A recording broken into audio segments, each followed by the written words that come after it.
Aku hanya ingin berbagi kebahagiaan dan tidak menggurui siapapun. Terlalu sulit bagiku untuk menyalahkan siapapun. Akan tetapi apabila ada orang yang ingin mengisi raporku, tentu aku sangat gembira sekali. Dan kujamin aku tidak akan sakit hati sedikit.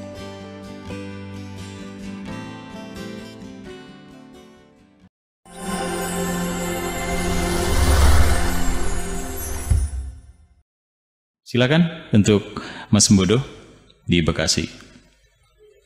Assalamualaikum warahmatullahi wabarakatuh. Waalaikumsalam warahmatullahi wabarakatuh. Bismillahirrahmanirrahim. Terima kasih dikasih kesempatan untuk memberi apresiasi dan mengkaji pendalaman materi tadi. Salam hormat kepada Buya, sehat terus Buya dan keluarga dan teman-teman Wamima TV. Dari pengajian tadi tentang nusus itu, kita melihat bahwa ketika pasangan sudah merasa tidak nyaman, Buya, kemudian ada unsur emosi. Biasanya ketika pertengkaran antara suami istri bertengkar, itu emosi itu selalu mendominasi pertengkaran ketimbang situasi kenyamanan yang pernah mereka lalui. Tadi di kajian tersebut terlihat jelas bahwa emosi itu yang akan mengakibatkan perpisahan. Nah, pertanyaannya bagaimana ketika dalam situasi emosi antara suami dan istri itu bisa diredam, Bu? Itu yang pertama. Terus kemudian yang kedua tentang puisi tadi, Mbak Diana luar biasa, karakternya hebat banget gitu. Hebat banget dari narasi deskripsi yang dramatikal sangat luar biasa. Dari situ kita digambarkan dengan jelas betapa akal itu lebih bersih daripada ketimbang omongan dan perilaku. Tapi pertanyaan saya satu, Bu, ya. Apakah lebih bersih akal atau hati, Bu, ya, dalam menyikapi sesuatu? Itu saja. Jadi ada 2 poin tadi tentang kajian dengan puisi. Terima kasih. Assalamualaikum. Sehat terus untuk semua. Baik, silakan. Baik, saya mencoba untuk mereverse sabda Rasulullah Sallallahu Alaihi Wasallam tentang emosi, tentang kemarahan. Ada seorang sahabat datang menghadap Rasulullah. Beliau mengatakan, "Ausini ya Rasulullah, tolong nasihatilah aku. Harus bagaimana aku ini supaya jadi orang yang baik?" Qal la taghdab, jangan marah. Baik. Summa madza ya Rasulullah, terus apa lagi? Dikatakan oleh Rasulullah, la taghdab. Summa madza ya Rasulullah, yang kedua kali dijawab la taghdab.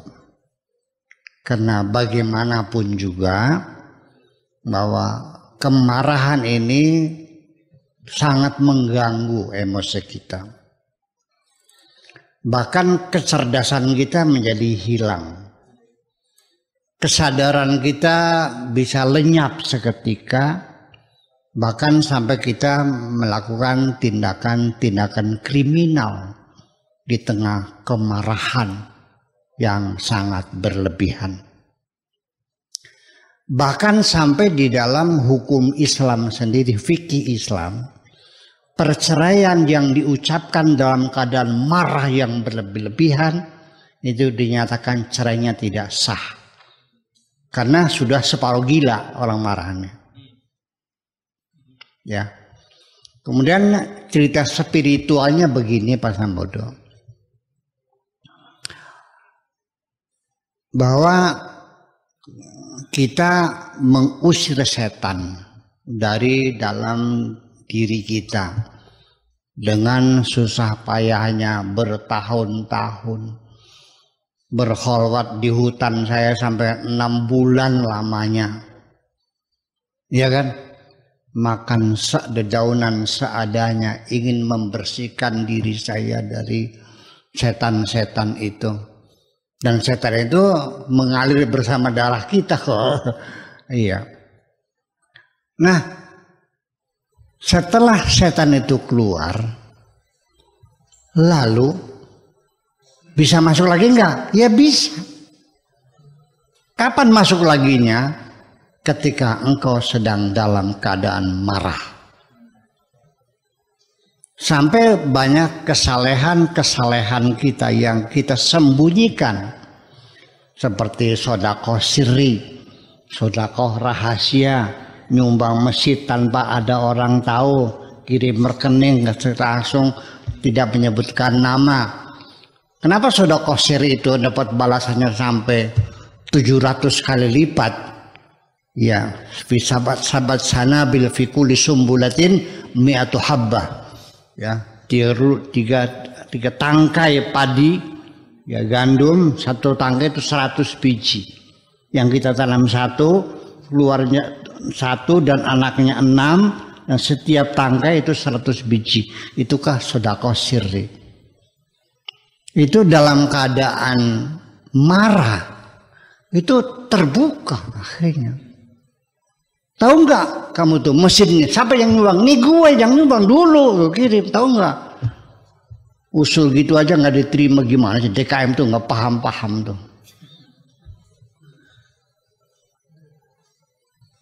Bubar sudah hilang. Nah, makanya berhati-hatilah. Maka sebaiknya ke depan gini aja lah.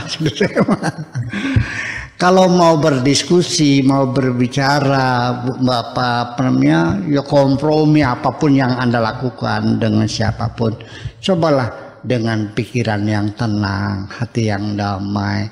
Kalau sedang emosi, itu tolong diusahakan. Ada kiat-kiat mengurangi kemarahan itu. Satu, ketika Anda sedang berdiri dan marah, lutut Anda akan bergetar, membuat kemarahan terus meningkat.